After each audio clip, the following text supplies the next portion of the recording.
Loredana, fata de 18 ani care și-a ucis prietena de la grădiniță, și-a recunoscut fapta pentru că, spune ea, așa a văzut că se întâmplă în filme în cazul celor care vor să primească o pedeapsă mai blândă.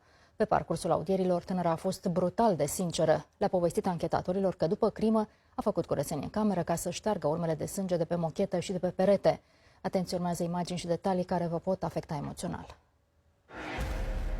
Cu câteva zile înainte de crimă, Alina și prietena ei, Loredana, le-au cerut șefilor de la hotelul la care lucrau pe litoral să le mute în camere diferite, dar aceștia au tot amânat momentul. Fetele care se știau din clasa 1 nu se mai înțelegeau și se certau, inclusiv din motive legate de serviciu. A fost consemnat în documentul prin care Loredana a fost arestată preventiv.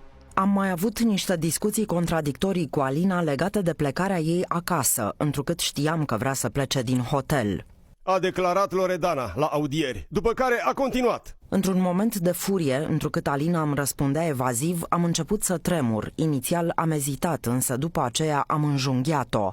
Menționez că Alina nu dormea, însă stătea cu ochii închiși și fața la perete. Nu am vrut să o omor, însă am avut un moment în care m-am pierdut cu firea. O jumătate de oră, Loredana și-a privit apoi prietena cum își dă ultima suflare și a împiedicat-o să strige după ajutor, chiar dacă aceasta s-a zbătut și a zgâriat-o. Apoi, suspecta de crimă a scos hainele din valiza Alinei și a băgat acolo trupul. Taxiul cu care a transportat cadavrul l-a găsit pe internet și un coleg de muncă a ajutat-o să urce valiza în mașină. Am întrebat-o, zic, bă, dar ce ai aici, zic, că e foarte greu. Zic, băi, e foarte greu să zic, ce cu el? Zic că nu pot să ridic, că mă doare mijlocul, zic. Și a venit un băiat și a ajutat-o și a pus. Mi-a zis ca să o aduc la un bancomat. Am fost la bancomat și de acolo ca să o las la gară. Momentul în care Loredana coboară din taxi în dreptul automatului bancar a fost surprins de o cameră de supraveghere. De la bancomat a scos 2000 de lei și apoi i-a cerut șoferului să o ducă în Vaslui, dar acesta a refuzat-o.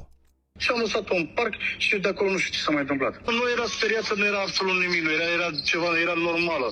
Loredana i-a plătit taximetristului 200 de lei, deși valoarea cursei era de numai 20 de lei. Apoi, în parc, M-am uitat în jur să văd dacă sunt camere de filmat sau persoane care m-ar putea vedea. Întrucât nu era nimeni, m-am apropiat de prima bancă și am abandonat trupul Alinei sub această bancă.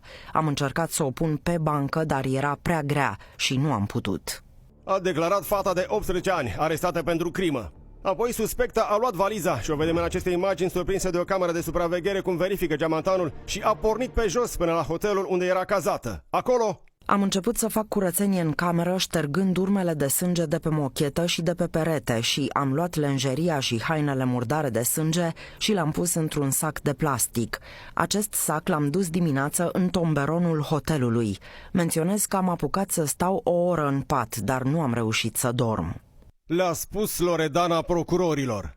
Cât despre motivul care a determinat-o să își recunoască crima, fata a spus: Am recunoscut fapta deoarece am văzut în filme faptul că dacă recunoști fapta săvârșită, primești o pedeapsă redusă. Loredana a fost vizitată în arestul poliției din Constanța de mama ei. Femeia a încercat să afle ce a transformat fiica pe care o știa o fată cu minte într-o criminală. V-a spus motivul? Cert. De la ce? Nu știu, n-am stat mult cu dânsa. Ce ați discutat? Regrete, să o iert. Dar s-au certat în cursul nopții. N-am întrebat că n-am avut puterea să aflu răspunsul. Nu se pune problema de invid. Mi-am mai zis că s-a mai certat cu Alina. Din mimicuri. La momentul săvârșirii faptei nu a conștientizat ceea ce a făcut, abia ulterior și-a dat seama de gravitatea faptelor.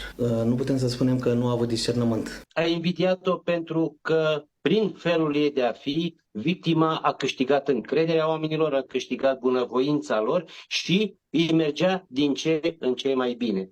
Ea avea un prieten stabil de vreun an și ceva, pe când, din ce am aflat, autoarea avea o mulțime de parteneri pe care îi schimba sau care, nu statornicia definea relațiile ei. Mai mult ca sigur, crima este cumva rezultatul unui conflict care a degenerat spontan. Nu a existat o premeditare. A ucis-o și s-a trezit cu un cadavru în camera ei de hotel. Între timp, familia Alinei se pregătește de înmormântarea programată mâine.